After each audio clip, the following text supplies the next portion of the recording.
ሰላም ጤና ይስጥልን ክብራትና ክብራን የፕራይም ሚዲያ ተመልካቾቻችን የሰዓቱ መረጃዎች ወደ እናንተ ማድረሳችንን ጀምረናል። ከመረጃዎቹ ጋር በጸሎት ጌታቸው ነኝ። አብራችሁን ቆዩ። የወላይታ የዘመን መለወጫ ጊፋታ በዩኔስኮ የዓለም ቅርስነት ተመዘገበ።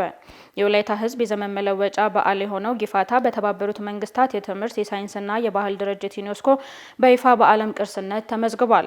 ይህ ታላቅ ምዝገባ የተከናወነው በህንድ ኒው ዴልሂ ከተማ እየተካሄደ በሚገኘው 20ኛው የዩኔስኮ የማይዳሰሱ የባህል ቅርሶች ጥበቃ ኮሚቴ ጉባኤ ላይ ነው። ጊፋታ በሰው ልጅ የማይዳሰሱ የባህል ቅርሶች ዝርዝር ስር ተካቷል። ጊፋታ ከትውልድ ወደ ትውልድ ሲተላለፍ የመጣው የወላይታ ሕዝብ የማንነት መገለጫ የሆነ የአሮጌው ዓመት ማብቂያና የአዲሱ ዓመት መጀመሪያ የማሸጋገሪያ በዓል ነው።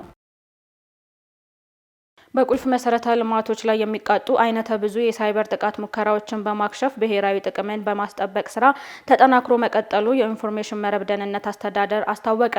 በአስተዳደሩ የሳይበር መከላከል ዳይሬክቶሬት ዳይሬክተር መሐመድ ፈረጃ እንዳሉት በያዝነው በጀት ዓመት የመጀመሪያ 3 ወራት 13443 ጥቃቶችና የጥቃት ሙከራዎች ተመዝግበዋል። ከሙከራዎቹ መካከልም ከፍተኛውን መጠን የያዘው ሰርጎ ገብ የተሰኘው የሳይበር ጥቃት መሆኑን ገልጸው ይህም በድረገጽ በቁልፍ መሰረተ ልማቶችና ሌሎች ዘርፎች ላይ ኢላማ ያደረጉ እንደነበርም አስረድተዋል። በመሆኑም በኢንፎርሜሽን መረብ ደህንነት አስተዳደርና ቁልፍ መሰረተ ልማቶችን በሚያስተዳድሩ ተቋማት ጥረት 97.16% ለሚሆኑ የጥቃት ሙከራዎች ምላሽ ተሰጥቷል ብለዋል። በዚህም መሰረት የሳይበር ጥቃቶቹን በመቆጣጠር የጉዳት መጠንን በመቀነስ ድጋሚ ለጥቃት እንዳይጋለጡ ደህንነታቸውን የማጠናከር ስራ መከናወኑንም ገልጸዋል። የሳይበር ጥቃት ሙከራዎቹ ቢሳኩ እንደ ሀገር ይደርስ የነበረው ጉዳት ከፍተኛ መሆኑንም ነው አቶ መሐመድ ፈረጃ የተናገሩት። በኢንፎርሜሽን መረብ ደህንነት አስተዳደርና ቁልፍ መሰረተ ልማቶች አስተዳዳሪ ተቋማት የጋራ ጥረት በርካታ ጥቃቶችን መከላከል መቻሉን ጨምረው መግለጻቸውን ኢዜአ ዘግቧል።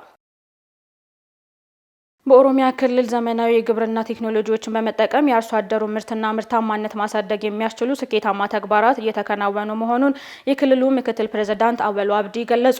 አቶ አወሉ አብዲ በክልሉ ሰሜን ሸዋ ዞን ደብረ ሊባኖስ ወረዳ በኩታ ገጠም በመኸር እርሻ የለማ ስንዴ አጨዳ እንዲሁም በዋጫሌ ወረዳ የመስኖ ስንዴ የአዝመራ ስራን አስጀምረዋል። ምክትል ፕሬዝዳንቱ በዚህ ወቅት እንዳሉት የተሻሻሉ የግብርና መሳሪያዎችንና የተሟላ ግብዓት በመጠቀም አርሶ አደሮች ምርታቸውን ከሀገር አልፎ ለውጭ ገበያ ማቅረብ መጀመራቸው የሚያበረታታ ነው። በክልሉ ዘመናዊ የግብርና መሳሪያዎችን በመጠቀም የተሰሩ ስራዎችን ምርትና ምርታማነትን በማሳደግ በኩል ትልቅ ውጤት ማስገኘታቸውን ገልጸዋል። በዚህም በግብርናው ዘርፍ በመታገዝ ከተረጂነት በመላቀቅ እንዲሁም በምግብ ዋስትና ራስን በመቻል ሁለንተናዊ ብልጽግና ማረጋገጥ የሚያስችል እምርታ ማስመዝገብ መቻሉንም አመላክተዋል።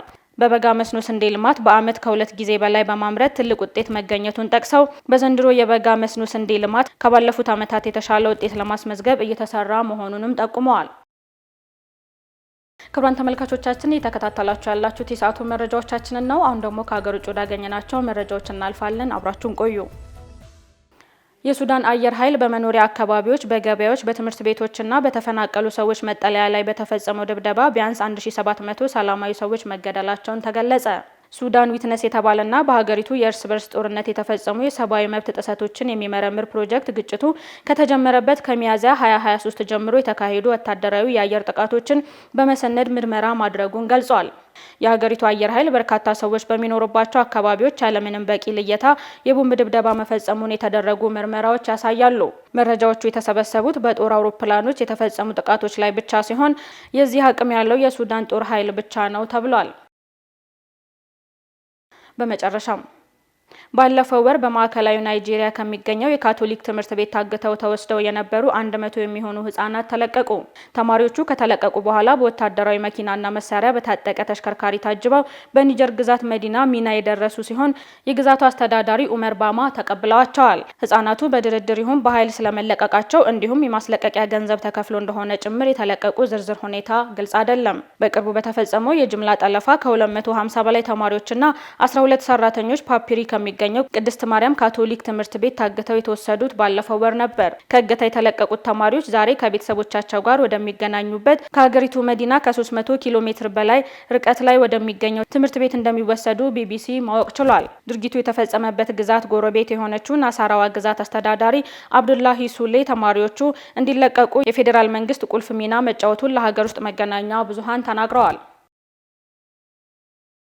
ክቡራን ተመልካቾቻችን የሰዓቱ መረጃዎቻችን ይህን ይመስሉ ነበር። ስለተከታተላችሁ እናመሰግናለን። ቀሪ ፕራይም ሚዲያ ፕሮግራሞች ይቀጥላሉ። መልካም ቆይታ።